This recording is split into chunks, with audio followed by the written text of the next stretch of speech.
Welcome back to the channel. Alrighty, today we have some news on the Bronco Raptor. So first of all, one of the coolest vehicles hitting the market this year for sure. And I had a chance to, I guess, play in one, sit in it, look around it, look under the hood and everything in Super Celebration East in Townsend, Tennessee earlier this year, actually about a month ago. And there was a few things in there. It got the wheels going, right? You know, I like looking underneath the hood and figuring out the tech and all the cool stuff. And I started looking around and something was missing and I didn't see it at first, but today we're going to talk about it. So looking under the hood of the 2022 Ford Bronco Raptor, what are the secrets? What are the unknowns? What are the things that aren't really being talked about? Well, today we're going to hit on a few of those. And I had a chance to talk to someone in the know, and it was actually interesting. So let's start off with showing you a video, and I'm hoping that hoping this is going to show up and work out right. Let's check this out. This is going to be pretty cool. All right, so you can hear the revving it up a little bit, but stop right here. Now, the very first thing that I noticed, first of all, the air intake for the induction air, the air to the air box, it's a lot bigger.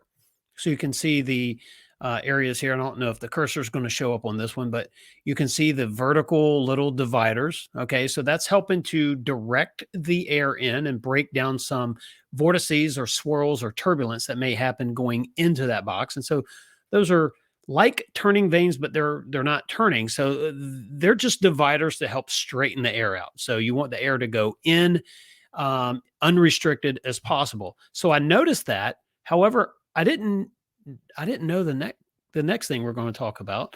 And you see these louvers on the bottom. They're actually not louvers, they're slots. The slots that are running off to the right at the very bottom. It's very interesting.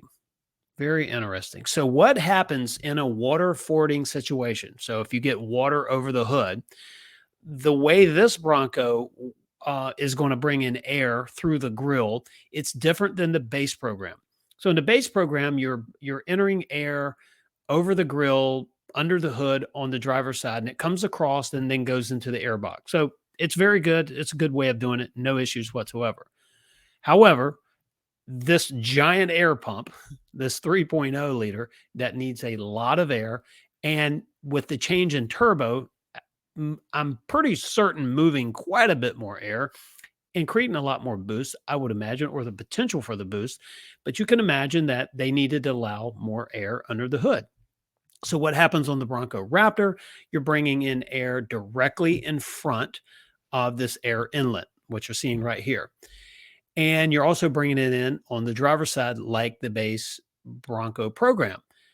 The difference here, these slots at the bottom, is if you get water over on the passenger side, which is right in front of this air box, these channels are engineered to get the water away from the air box. You can see it'll drop down. The water would drop down in there and flow out of the bottom, and the air would keep going across the top and going into the air box. And of course, there's a flapper into the ducting from here to the air filter. So any water that did get through would go there. But I thought this was interesting. These channels basically are designed to steer water away before it gets into the air box. That is actually pretty incredible. I didn't know what they were in the beginning, but I was able to find out. All right, let's do some more of this little video here.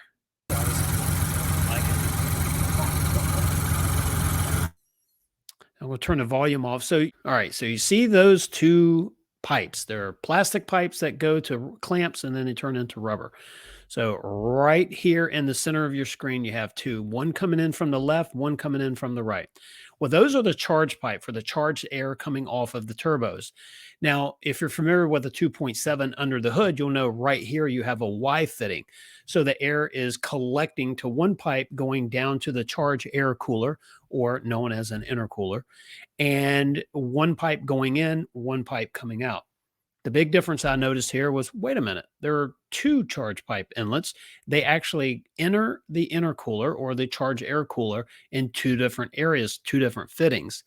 I don't know exactly, this is speculation. I don't know exactly how the charge air cooler is designed, but I would imagine there's 2 circuits. There's one for each, and then they'll dump into a common plenum, and that's where then it turns into one pipe leading to the throttle body, which is going to be the pipe to the left here, and to the left of the charge air pipe coming in from the left. Hope you can see the cursor on there. If not, trust me on this. I thought that was very interesting, and this is leading us to the bigger point here. So let's hit play again, and let's see what else we can see. All right, then the exhaust. So you have to hear this. Let me turn the volume back up. Just a free-flowing, sounding like breathing machine right there. They can hear the throttle, the different exhaust settings. I should say throttle, exhaust settings. And you have 4 different selections, and we'll go that in another video. That's not the content for here. But there's that EcoBoost growl. All right. So what does all this mean? Let's summarize this up a little bit. We have the channels in front of the air intake, which is a second, well, I should say your primary source of diverting water away before it gets into the uh, um, inlet to the air box.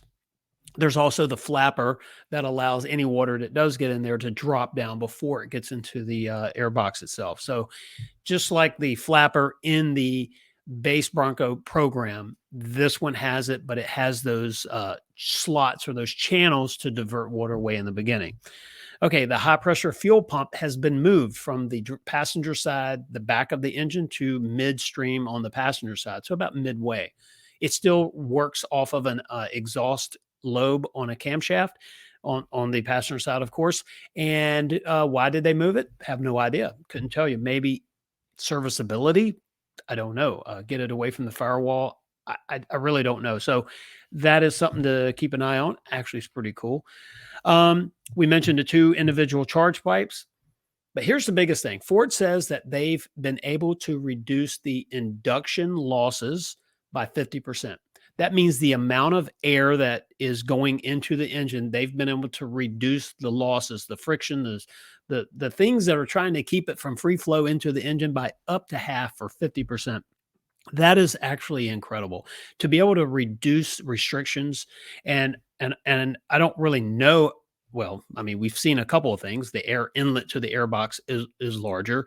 The charge pipe appear to be slightly larger, but the fact that there's 2, one from each turbo going into the charge air cooler or intercooler there, that is pretty amazing. Ford also says they've been able to reduce the exhaust losses by 33%. And I think probably some of this is going to be the equal length. So if you look underneath at the exhaust system, or if you look at that chassis video rolling around, you might see that the exhaust pipe on the passenger side is different than the driver's side. What they're trying to do is create an equal length of piping on each side of the engine. This helps with the free flow of air. It also helps with something called pulse in the engine. Pulse is created every time there's a cylinder fire. So you get these pressure waves, and they're trying to balance all that out, just like an H pipe would do in a V8. Or, 4 cylinders do different things a little bit differently. But in V6 or V8s, it's done typically by H pipes and some other means as well. But for the sake of this video, they're doing equal length or close to it on the exhaust. Pretty smart. The 3.0 EcoBoost, that is in the Bronco Raptor, is also 10.5 to 1 compression. Now, a little side note, this keeps getting skirted around and never really talked about. And there's a video, we'll probably do a separate one, but I did a video predicting which engine would be in the Bronco Raptor. And some of the video was accurate and some wasn't. I missed the horsepower and torque, maybe by not as much as you think now, because I have another video coming out, a very short one, about horsepower and why I think it's going to change. But the compression ratio in this is a little bit higher than the 2.7, but the 3.0 in the Bronco Raptor is a CGI 2.7 block that's been bored and stroked. Now, did they cast an entirely new block? I don't know. I would speculate that it's just different. The bore's different diameter, and then the stroke was increased by either a combination of crankshaft rods and pistons, or 1 or 2, or of any of that options there. So like either they change the throw of the crank, they shorten the rod or lengthen the rod, or they change the pin height in the piston. Either way, they've increased the stroke in the 3.0 over the 2.7. So basically, they've added more swept volume. One of the biggest things here is you're moving air, right? And the free flow or freer flow of air is critical. And if they're getting 50% reduction in induction, well, if I should say 50% induction loss increase, that's how you say it. Basically, what that means is they've reduced the restriction going into the engine. Guess what? More air, more power, more RPMs. All right. The last thing, and I don't quite understand this. This is something we're going to have to follow up on. But the high pressure exhaust recirculation system appears to have been removed. Now, if you're looking at a 2.7 on the driver's side, there is a aluminum looking type material there. It's a block. Well, that's a cooler. You have an oil cooler on the left-hand side, which is the looking at it. So on the passenger side is your oil cooler. This is basically a heat exchanger. This is where the hot oil and the water exchange heat. So the water's picking up the heat from the oil, and the oil goes back cooler. There was also in the 2.7, there's one on the driver's side. And that driver's side one was this high pressure hot gas coolant system. So dropping the temperature of the recirculating gas back into the cylinder. Now that's sort of like the EGR system. I don't quite know what they're doing different. I will say this: EGR has become less of a way to reduce emissions since the 80s and 90s, and maybe even late 70s, but definitely 80s and 90s. There are better ways of doing it, and I'm sure a lot of catalytic converter technology has helped with that. But essentially, you're sending hot gas or exhaust gas back into the cylinder. And you would think, well, why is that? Well, that is to reduce the cylinder temperature. Sounds counterintuitive, doesn't it? So hot gas going to a cylinder drops the temperature. Well, what it does is the hot gas, the inert gas that is now in that cylinder, displaces oxygen. So the oxygen is what mixes with fuel that builds heat. So you're reducing the oxygen, you're filling the combustion chamber with air, so to speak, or with an inert gas. And basically what you're doing is you're able to create that combustion event, but at a lower heat, thus reducing NOx or pollution. And I don't know what's changed on that, but that's interesting. A little bit of speculation, that a little bit of fact. It doesn't appear to be there. Let's see if I'm right or not. So if I could actually go to one of these press events, we could really dive deep and get some of the cool details there. But all right, let's go through some of the highlights. We have the channels to help drain the water away before it gets into the airbox. We have two individual charge pipes. So each turbo then dumps into the charged air cooler or the intercooler in two different places adjacent to each other. And I would suspect that there's two different circuits in that intercooler, and they all dump into one manifold. That's pretty cool. There is a 50% reduction in the induction air losses. So basically, they've more free-flowing, more air. The turbos are different on the 3.0 than the 2.7. The high pressure exhaust recirculation system appears to have been removed. What replaced it? What technology? I don't really know. And something that I didn't mention earlier in the video, this engine is direct injection only and not dual injection. And there's no factory installed oil catch can. Who I talked to said it's not needed, and they've done some testing, and let's see why. There's some technology there. We just don't know. So you can speculate a little bit, but the one thing you do know is this engine is producing a lot of horsepower, 418 to be exact, at 440 feet-pounds of torque. I have another video coming out of why I predict that number to go up, but I think that the number will increase on the horsepower and the torque, and I'll tell you why in the next video. Cool. So there are some nuggets that are underneath the hood of the 2022 Ford Bronco Raptor that maybe you didn't know, maybe you did know, I don't know. But I know now that it is a little cooler than I first thought. I knew the Bronco Raptor was awesome. That's why we ordered one. But man, I'm starting to really get excited with some of the tech that I'm starting to figure out that's in there. And I think there's a lot more that's going to come. All right, stay tuned to our channel. We have several more Bronco Raptor videos coming up very soon. And if you haven't already, like the video, subscribe to our channel, and I look forward to seeing you on the next video.